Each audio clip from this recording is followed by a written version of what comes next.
আসসালামু আলাইকুম।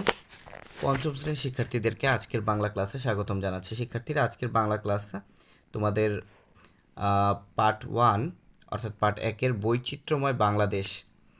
তোমরা জানো যে পঞ্চম শ্রেণী তোমাদের মোট কয়টি পার্ট রয়েছে? 23টি। আমরা সবগুলোর উত্তর করে দিব একে একে এবং বুঝিয়ে দিব যেন তোমরা খুব ভালোভাবে পরীক্ষায় লিখতে পারো সুন্দরভাবে।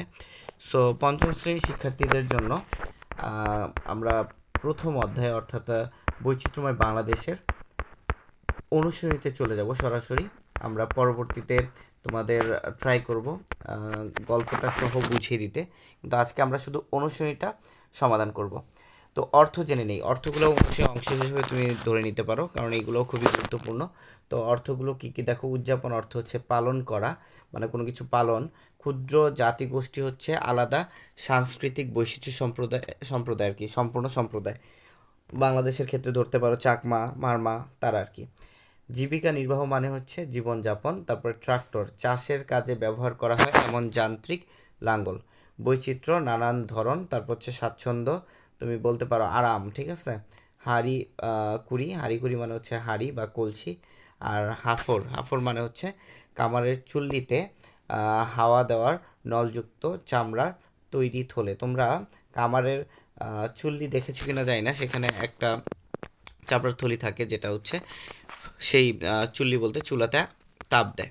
তো বর্ণ সাজিয়ে শব্দ লিখি এবং আরও যা যা আছে এভরিথিং আমরা এগুলো এখন মূলত আমাদের যেই অ্যান্সার আছে সেই অ্যান্সার শিট থেকে আমরা দেখব।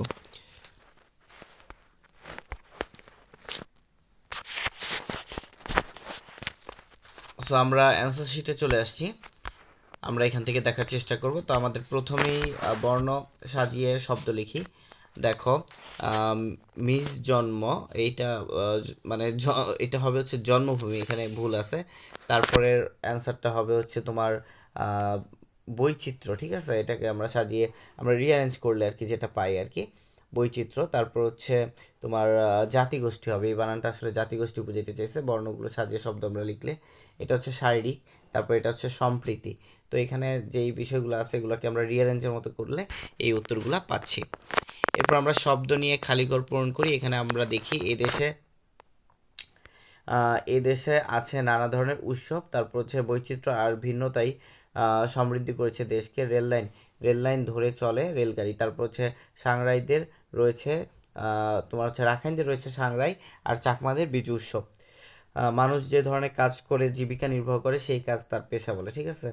তো আমাদের এটা হয়ে গেল, শূন্যস্থান হয়ে গেল। এবার আমরা প্রশ্নগুলো দেখি।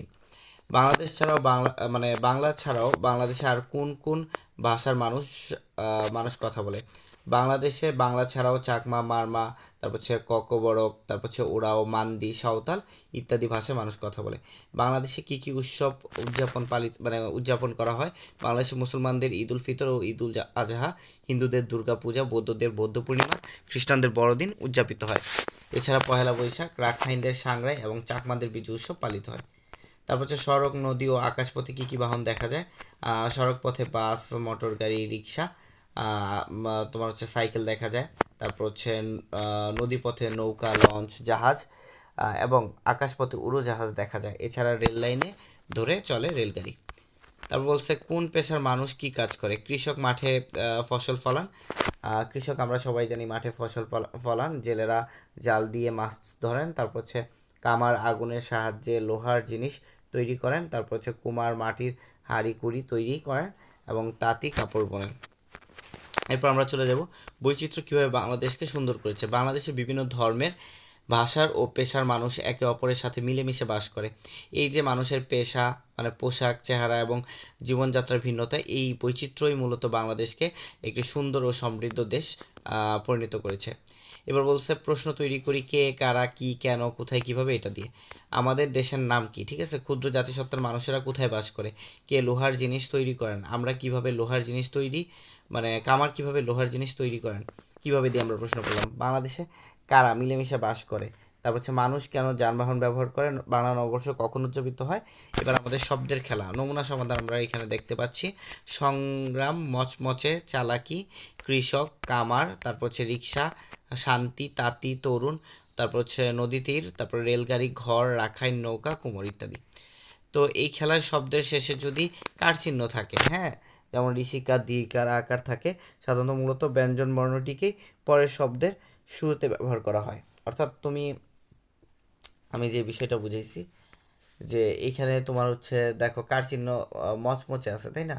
কিন্তু চ দিয়ে কিন্তু পরের শব্দটা তৈরি করবা, ক আছে তাহলে ক দিয়ে পরের শব্দটা তৈরি করবা, তারপর আবার এটা লাস্টে ক আছে তাহলে ক দিয়ে পরের শব্দটা তৈরি করবা, র আছে র দিয়ে পরের শব্দ তৈরি করবা, তাহলে এবার স আছে স দিয়ে তাহলে পরের শব্দ তৈরি করবা, নয় ত আছে ত দিয়ে পরের শব্দ তৈরি করবা, ত আছে তাঁতিতে ত দিয়ে পরের শব্দ তৈরি করবা, তীরে র আছে রেলগাড়ি তৈরি করছো, ডসিনা র আছে ঘর। আচ্ছা, এটা ঘর না হয়ে ডসিনা র দিয়ে তুমি তৈরি করতে পারো কি বলো তো? তুমি তৈরি করতে পারো হচ্ছে এটা দিয়ে আসলে হয় কি, তোমরা একটা তৈরি করে দিও, র আছে র দিয়ে রাখাই, দুন্দা ন আছে ন দিয়ে নৌকা, তারপর হচ্ছে তোমার আর হচ্ছে ক আছে ক দিয়ে কুমোর। তো এই গেল আমাদের প্রথম যে অধ্যায়টা ছিল, অর্থাৎ প্রথম অধ্যায়ের নাম কি বলতো? প্রথম অধ্যায়ের নাম হচ্ছে বাংলাদেশের বৈচিত্র্য এর সমাধান। আজকের মতো আল্লাহ হাফেজ, সবাই সুস্থ থাকো, ভালো থাকো, নেক্সট ভিডিওতে দেখা হবে। আসসালামু আলাইকুম।